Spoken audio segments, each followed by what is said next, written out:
Bioética, derechos humanos y cuidados paliativos. El objetivo de esta ponencia es analizar la fundamentación de los cuidados paliativos a la luz de la bioética y los derechos humanos. Comencemos recordando que los derechos humanos son derechos inherentes a las personas. Se fundamentan en la dignidad ontológica intrínsecamente humana y como tales derechos generan la obligación social y solidaria de un trato humanizador para lograr la dignidad personal extrínseca referida a sus condiciones de vida. Desde hace años se viene defendiendo que el alivio del dolor y el sufrimiento de los pacientes con enfermedades terminales es un derecho humano. Ya en 1992, Margaret Somerville escribió un documento seminal argumentando que el alivio del sufrimiento es un objetivo común tanto de la medicina como de los derechos humanos y que el alivio del dolor y el sufrimiento de pacientes terminales deben ser considerados como un derecho positivo y efectivo. Posteriormente, muchas instituciones internacionales han defendido los cuidados paliativos como uno de los derechos humanos y se han propuesto diversas declaraciones y documentos al respecto, tal y como se puede ver en la diapositiva.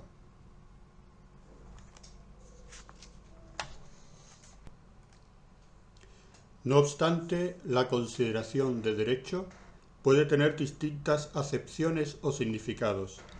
Así, cuando planteamos los cuidados paliativos como derecho humano, podemos analizar si estamos refiriéndonos a una aspiración o a una obligación. ¿Se trata de un derecho humano retórico y que no tiene fundamento ni contenido?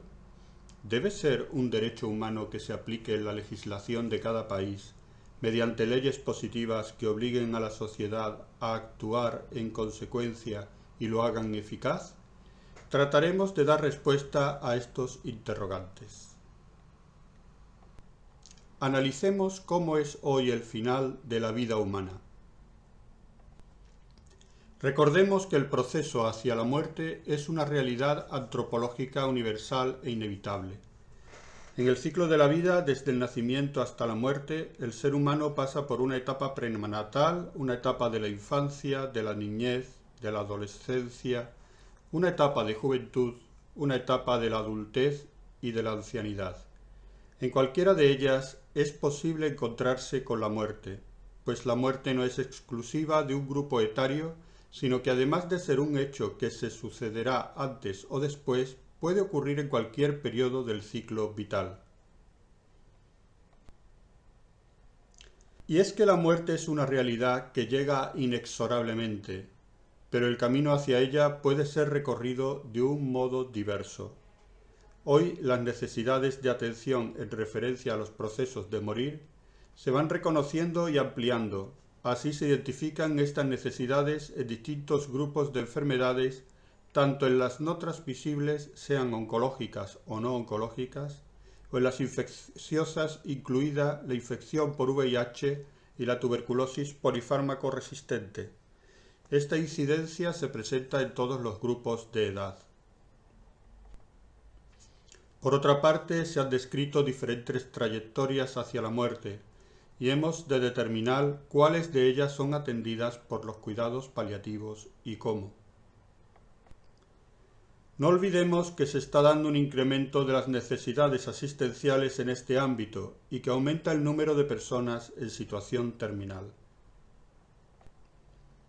Estamos asistiendo a grandes cambios demográficos y epidemiológicos. El envejecimiento de la población, con el consiguiente incremento de personas con enfermedades crónicas, conlleva a que un número creciente de personas con enfermedades degenerativas o irreversibles lleguen a una situación terminal. Se incrementa la disponibilidad de una tecnología que prolonga la vida. Los avances de la medicina y otras ciencias afines permiten a través de la biotecnología la prolongación de la vida o el mantenimiento de funciones vitales hasta límites insospechados hasta hace pocos años. Ante esta realidad creciente, los valores sociales van cambiando en cada época y la comprensión de los fenómenos humanos en relación al cuidado de la vida y promoción de la salud también cambian. La situación terminal está caracterizada por la incurabilidad de la enfermedad causal, un pronóstico vital breve y un intenso sufrimiento personal y familiar, con frecuencia en un contexto de atención sanitaria intensiva altamente tecnificada. ¿Cómo influye la tecnología sanitaria en el modo de morir? El camino hacia la muerte puede estar modulado por distintos factores que la producen, la facilitan, la aceleran, la retrasan. La tecnología sanitaria influye en el momento y el modo de morir de dos formas. Por un lado, ocasiona la prolongación artificial del proceso de muerte, por el uso desproporcionado de medios técnicos o por la continuación del tratamiento sin consentimiento del paciente. Por otro lado, causando el acortamiento del proceso de la muerte por las restricciones a los medios de soporte vital por razones económicas o la supresión de la vida frágil con o sin consentimiento del paciente. Si nos fijamos en los retos al llegar al final de la vida, nos encontramos con un acontecimiento personal e intenso que puede ser emocional y físicamente duro. Los síntomas cambian rápidamente y sus necesidades de comunicar con sus amigos, familias y los profesionales sanitarios también cambian.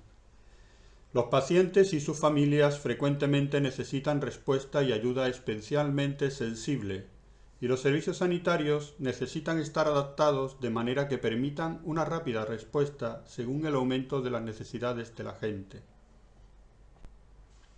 ¿Cómo se vive el final de la vida humana?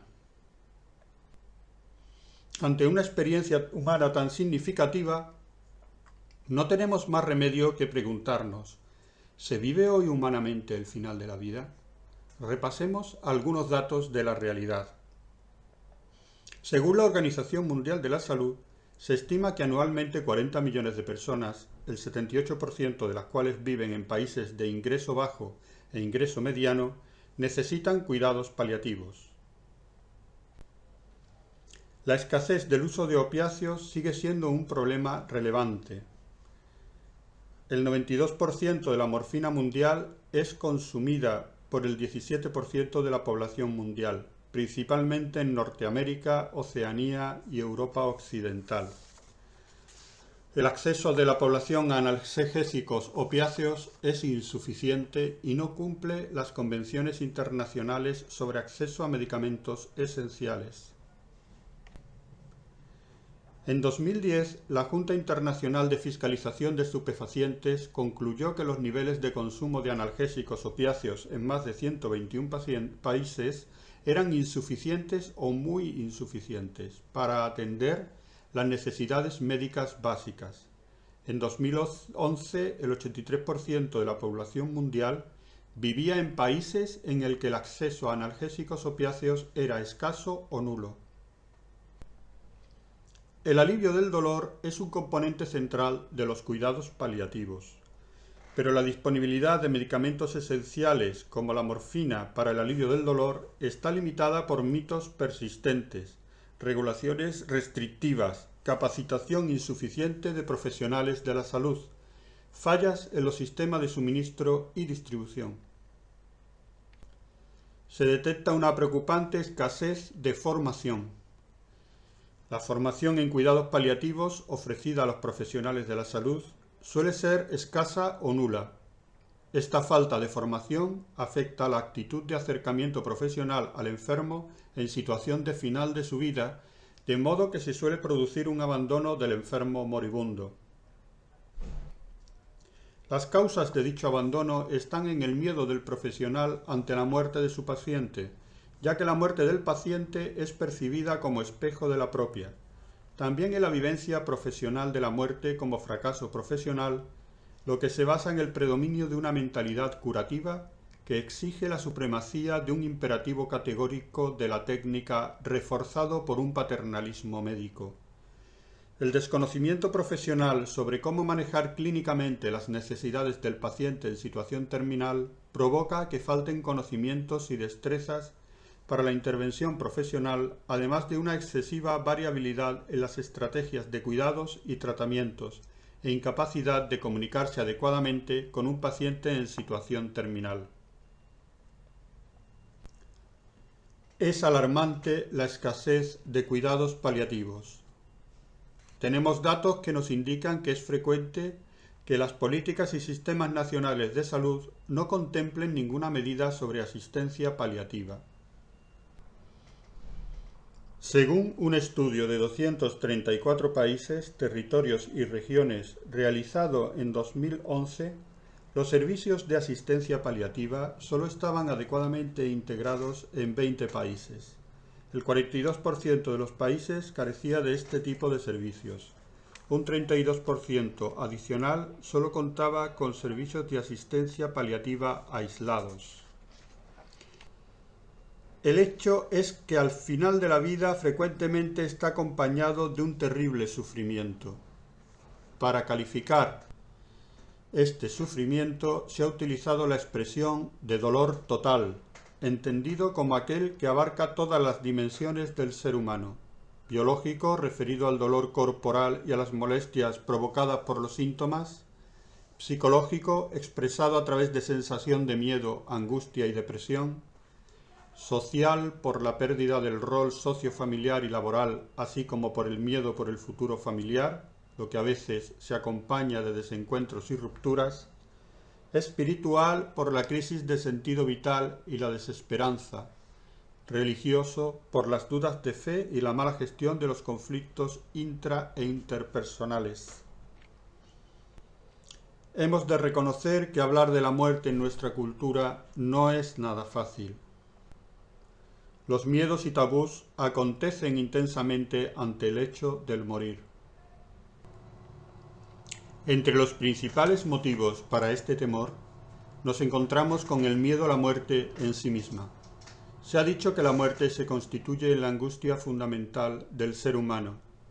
Cada día vivimos y morimos, de modo que la muerte se constituye en un antivalor del que no nos solemos dar permiso para hablar, ni siquiera para nombrarlo. Aparece así el tabú de la muerte como un fenómeno típicamente humano, muy acusado en el mundo occidental y fruto del miedo a morir. En nuestra cultura es significativo el miedo a lo desconocido. Nos preguntamos, ¿qué ocurrirá después de la muerte? La perspectiva de morir hace inevitable el planteamiento del más allá. Así como ante la muerte aparece el miedo a que la vida que se ha vivido no haya logrado ningún significado. Morir con las manos vacías provoca un sufrimiento añadido e incrementa el sinsentido de la muerte. Uno de los miedos más acuciantes sucede en la relación con el proceso de la agonía. Incluye las dudas sobre si el morir supondrá graves sufrimientos físicos que lleguen a ser insoportables. Entre ellos se incluye el miedo a perder el control personal de la situación, ya que el proceso terminal incrementa la dependencia de otras personas para el cuidado de sí mismo hasta llegar a perder el autocontrol. Surge el temor a que todas las decisiones lleguen a ser tomadas por los demás de forma heterónoma y no podamos ejercer nuestra propia autonomía. Es típico también el miedo a lo que acontecerá o no acontecerá a los suyos tras la propia muerte. ¿Qué sucederá a la familia? ¿Sufrirá la ausencia de la pareja, del padre, la madre, un hijo?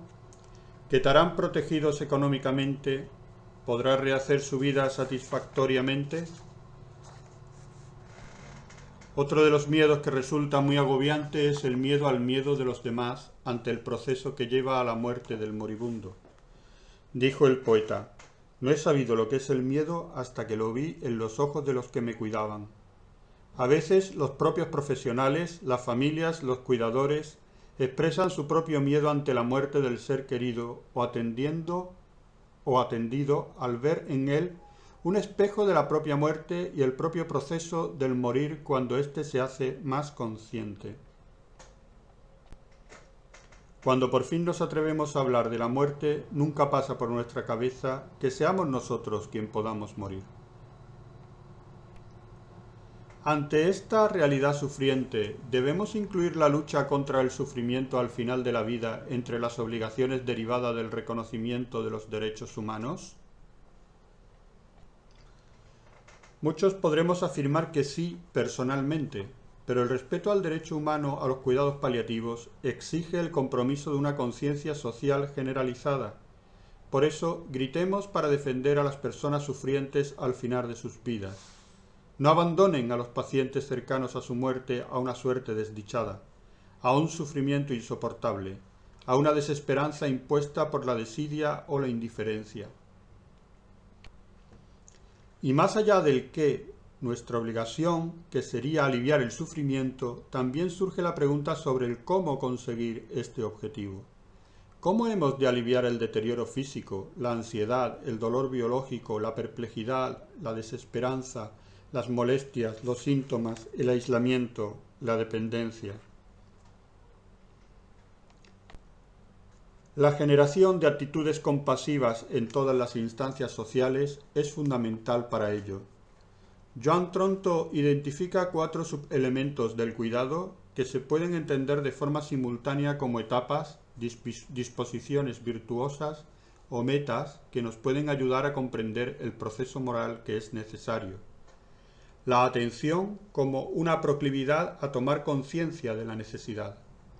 La responsabilidad como la voluntad de responder y cuidar de las necesidades. La competencia como la habilidad de proporcionar una atención buena y exitosa.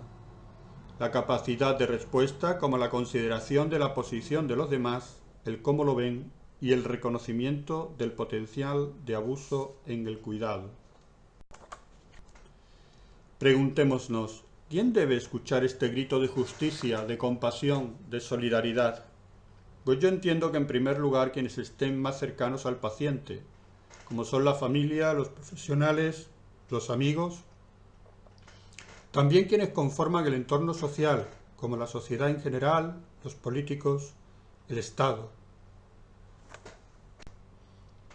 En conjunto, podemos decir que es la responsabilidad de una sociedad civilizada, como se señala en la estrategia del cuidado al final de la vida del Reino Unido, que nos recuerda que el cómo nos preocupamos por la muerte es un indicador de cómo cuidamos a todas las personas enfermas y vulnerables. Es una medida de la sociedad como un todo y una prueba de fuego para los servicios de salud y de asistencia social. Hoy se aspira a morir dignamente. Y el objetivo que hemos de lograr entre todos es la muerte digna de cada ser humano. Tanto los derechos humanos como los cuidados paliativos están basados en los principios de dignidad de los individuos. Los cuidados paliativos son una de las pocas especialidades que explicitan estar centradas o enfocadas a la dignidad de la persona que ha de recibir los cuidados. De este modo, los cuidados paliativos suponen una iniciativa profesional y social, un modo de asumir la responsabilidad moral de los profesionales y de la sociedad hacia los pacientes al final de su vida. La comprensión de una buena muerte hoy depende de las culturas. Las culturas asumen y encarnan valores éticos que, al influir sobre los actores al final de la vida, modulan el modo de afrontarlo. Los valores que más pueden influir hacen referencia a la comprensión sobre la dignidad de la persona, al valor de la vida, la aspiración a la salud, al derecho a la libertad, al no al maltrato, al ejercicio de la compasión, a la práctica de la ética del cuidado, a la humanización, a la hospitalidad. En Estados Unidos, el Instituto de Medicina americano define como buena muerte aquella que ocurre libre de sufrimiento evitable para el paciente y su familia, respetando los deseos del paciente y donde la atención realizada sea razonablemente consistente con los valores y la cultura de la sociedad donde ésta transcurre.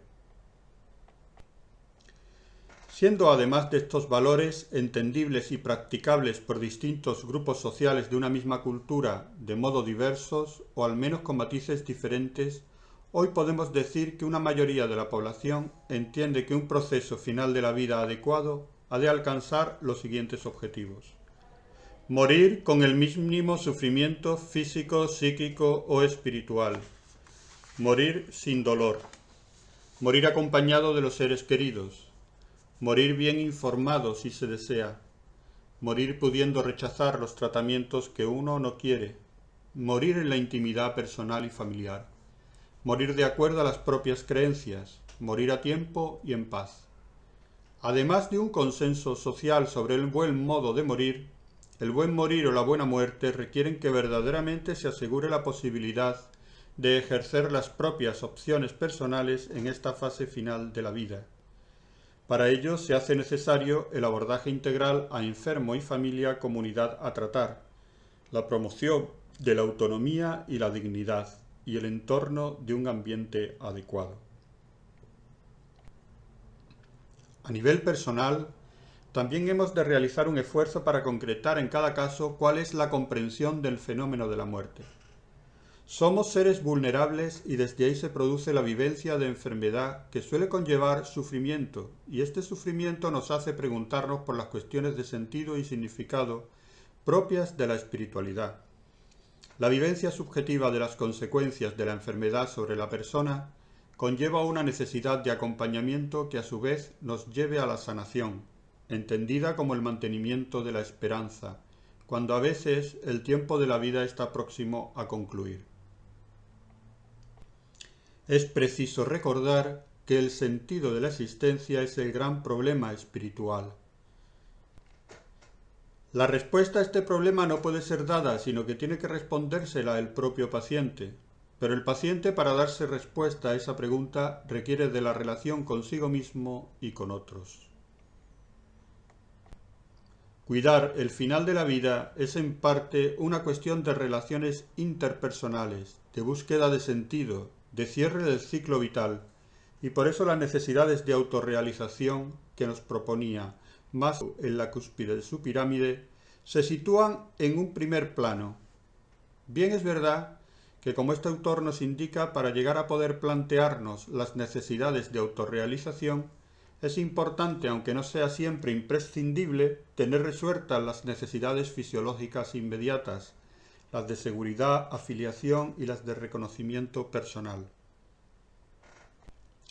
En una sociedad democrática, el respeto a la libertad y autonomía de la voluntad de la persona han de mantenerse durante la enfermedad y alcanzar plenamente al proceso de la muerte.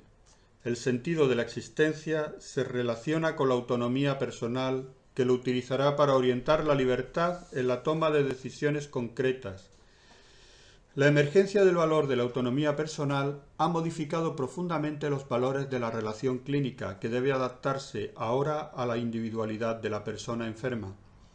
En una sociedad democrática, el respeto a la libertad y autonomía de la voluntad de la persona han de mantenerse durante la enfermedad y alcanzar plenamente el proceso de la muerte. La señora Cicely Saunders, fundadora del moderno movimiento Hospice, se propuso un objetivo prioritario. Ella dijo: debe importar porque usted es usted, y usted importa hasta el último momento de su vida. Haremos todo lo que podamos, no solo para ayudarlo a morir pacíficamente, sino también para vivir hasta que muera. Es decir, es esencial poner por delante la vivencia subjetiva del proceso por el propio paciente en el proceso de su muerte, y desde ahí atender sus necesidades de modo holístico. ¿Proteger la dignidad consiste solo en respetar la autonomía? Es importante darse cuenta de que el proteger la dignidad ha de ir más allá, aunque el derecho a cuidados paliativos deba estar guiado por el respeto a la autonomía. ¿Es suficiente la ley para salvaguardar la autonomía, para proteger la dignidad? ¿Es suficiente un marco normativo? Ciertamente el marco normativo facilita la toma de decisiones que descansa sobre todo en los deseos del paciente moribundo, pero ¿podemos afirmar aún, tras la promulgación de leyes promotoras de la autonomía, que el paciente se encuentra en general bien informado y es consciente de su situación? ¿Se incluyen suficientemente en los planes asistenciales los aspectos relacionados con la atención profesional a las necesidades psicológicas, sociales, espirituales y religiosas? ¿Cómo están vinculados los derechos humanos y los cuidados paliativos? Teniendo en cuenta este marco axiológico que hemos presentado, es conveniente insistir en que la realidad antropológica de la muerte y el sufrimiento que generan han de estar protegidos por los derechos humanos. ¿Con cuáles de los derechos humanos tienen relación los cuidados paliativos? Diversos autores los han relacionado con el derecho a no ser sometido a tratos crueles, inhumanos o degradantes, con el derecho a la salud, con el derecho a no ser discriminado y con el derecho a la información. Repasemos cada uno de ellos. Derecho a no ser sometido a tratos crueles, inhumanos o degradantes. La denegación de hecho del acceso al alivio del dolor, si provoca dolor y sufrimientos graves, constituye trato o pena cruel, inhumano o degradante. Derecho a la salud.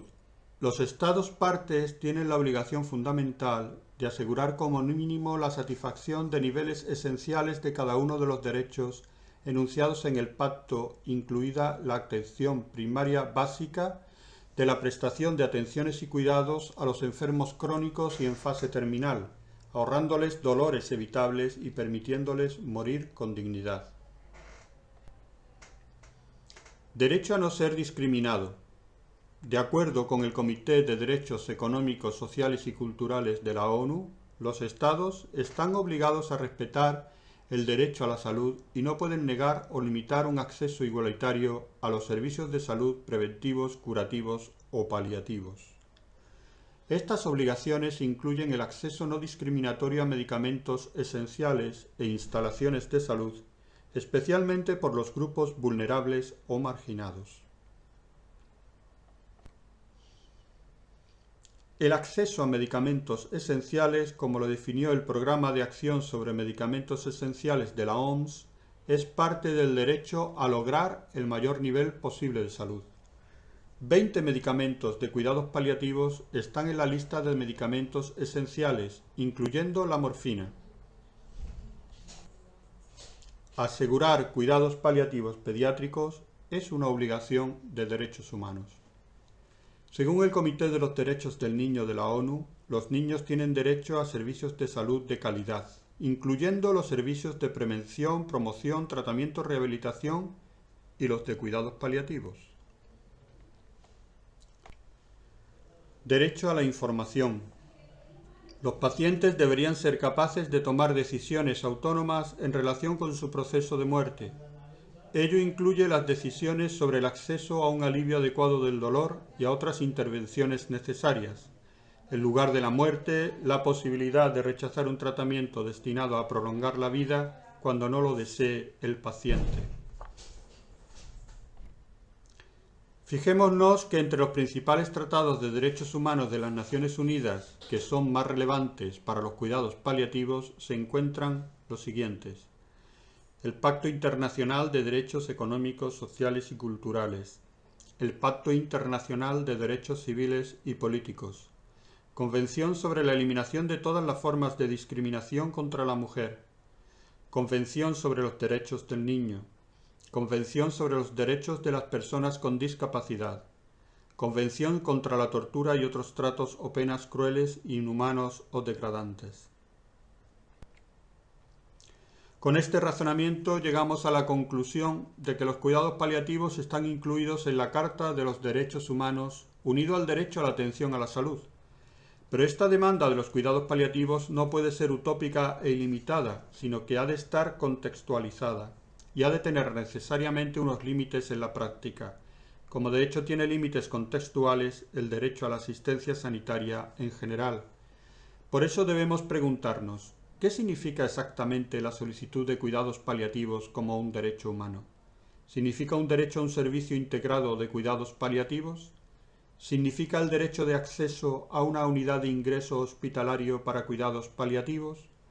¿O el derecho a exigir cualquier intervención o recurso que el paciente o su familia consideren apropiado? ¿Significa el derecho a una muerte buena y digna desde una perspectiva social y personal? Hemos de ser conscientes que muchos aspectos de las enfermedades graves y la muerte están fuera de nuestro control. El derecho a los cuidados paliativos solo puede significar una respuesta razonable y proporcionada a las necesidades de los pacientes.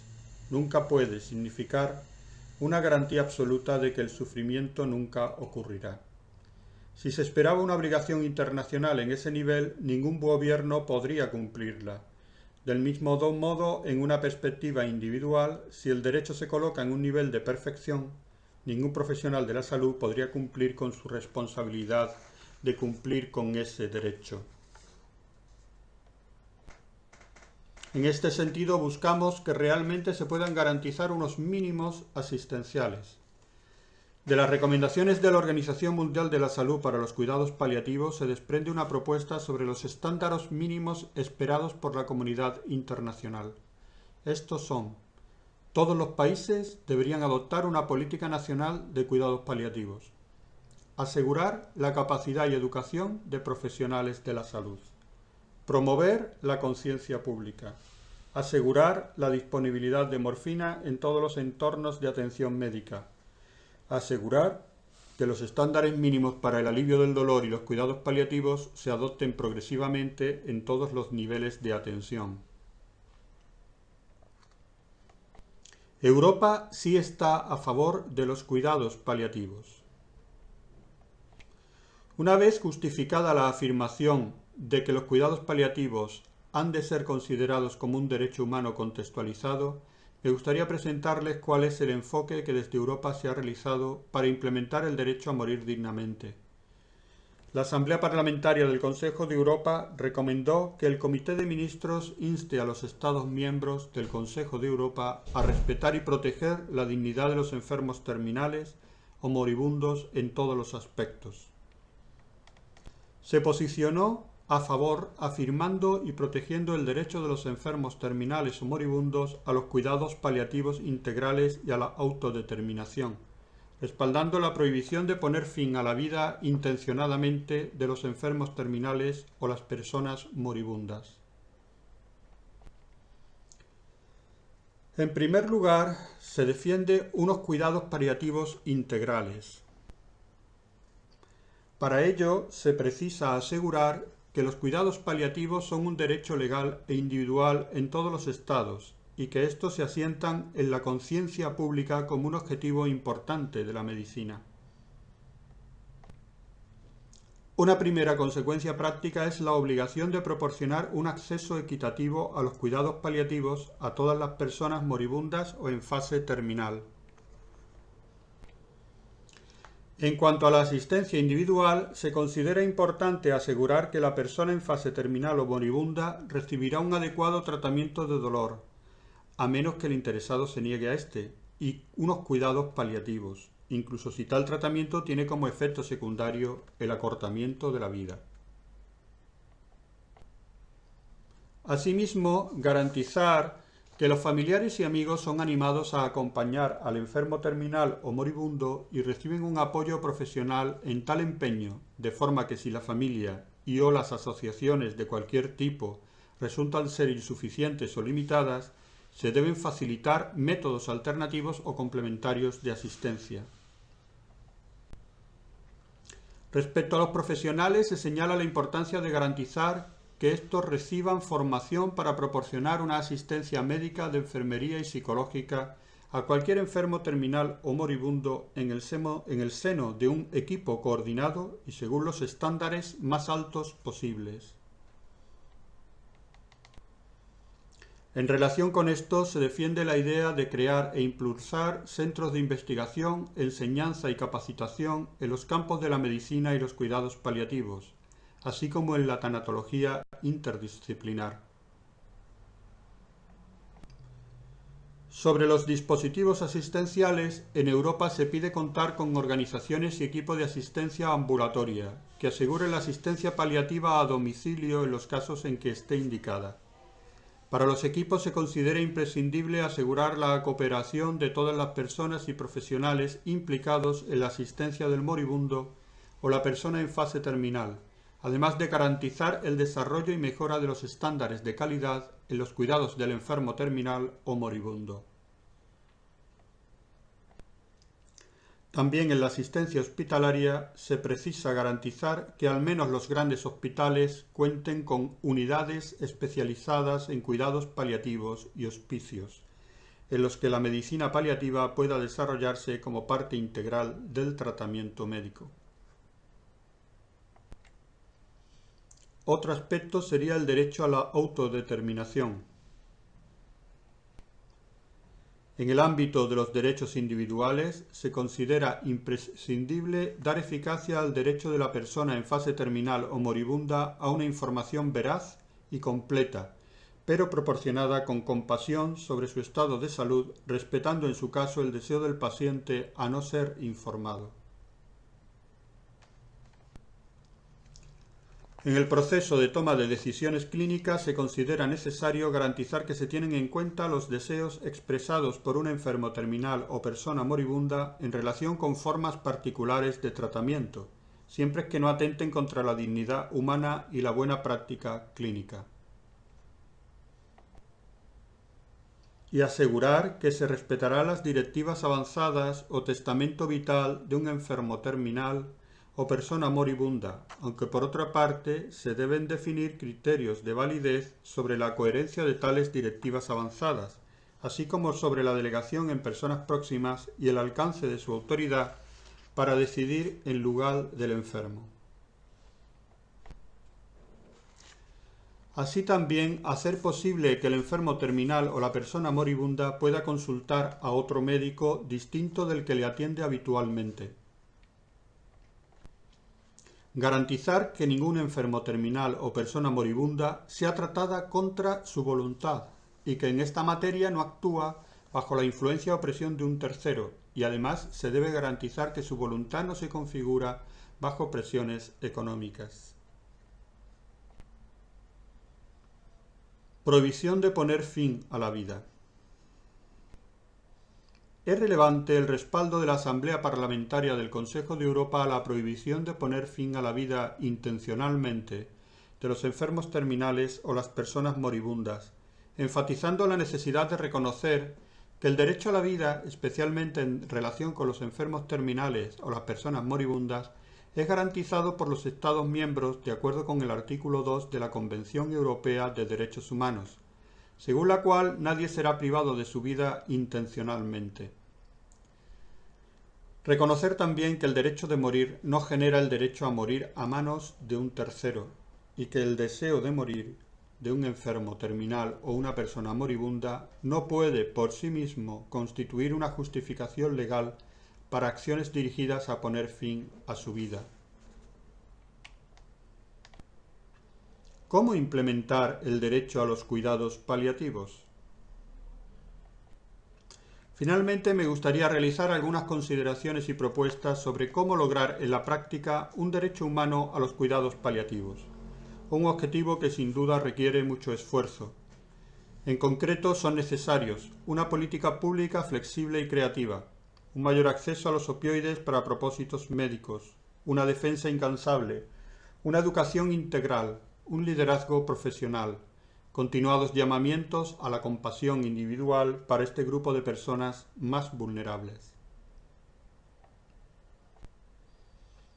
Por su parte, la Organización de Naciones Unidas insta a los gobiernos a realizar las siguientes acciones: incluir los cuidados paliativos en el Plan Nacional de Salud y asegurar su disponibilidad en cantidades adecuadas, su acceso por toda persona sin discriminación, el respeto a la ética médica, el respeto de los aspectos culturales, científicos y médicos. Garantizar una disponibilidad adecuada de los medicamentos para alivio del dolor. Eso incluye eliminar las regulaciones innecesarias que restringen la disponibilidad y acceso de medicamentos esenciales como la morfina oral. Integrar los cuidados paliativos en el pensum y programas de entrenamiento de médicos, enfermeras y otros profesionales de la salud, particularmente los cuidados paliativos en el hogar y comunidad. Sensibilizar públicamente sobre el derecho a medicamentos para el dolor y alivio del dolor y sobre la disponibilidad de tratamiento para dolores severos en el país. El Comité de Derechos Económicos, Sociales y Culturales de Naciones Unidas se encarga de supervisar la aplicación del Pacto Internacional de Derechos Económicos, Sociales y Culturales. En su documento Atención y cuidado para las personas con enfermedades crónicas interminales, evitándoles dolores evitables y permitiéndoles morir con dignidad, este organismo desarrolló una tipología de las obligaciones de los Estados basada en 4 elementos interrelacionados esenciales para el pleno disfrute del derecho a la salud: disponibilidad, accesibilidad, aceptabilidad y calidad. Bajo un enfoque de garantía de calidad, insiste en la disponibilidad, que incluyen adecuadas instalaciones de funcionamiento, suficientes bienes, servicios y programas, personal médico y de atención capacitado y debidamente compensado, medicamentos esenciales. También la accesibilidad, que incluye la no discriminación, el acceso físico, el acceso económico, asequibilidad, el acceso a la información. Y la aceptabilidad, que contempla el respeto por la ética médica, la acción culturalmente apropiada, el respeto por la confidencialidad del paciente, el personal médico calificado, los medicamentos esenciales, el equipo y el saneamiento. Además de lo anterior, es muy necesario el liderar la práctica e implementación de los cuidados paliativos. Si no se da la decisión de los profesionales, políticos y ciudadanía, no habrá manera de que estos lleguen a quienes los requieren. Por lo tanto, considero que es urgente poner en valor la efectividad de los cuidados paliativos, educar a la población sobre el afrontamiento del final de la vida, reconocer la necesidad de un cambio de mentalidad en los profesionales y la necesidad de profesionales que lideren el cambio de mentalidad y enseñen a actuar correctamente. También es imprescindible la disponibilidad de políticos que asuman el resto de posibilitar los recursos. Con todo ello alcanzaremos nuestro objetivo. Muchas gracias por su atención.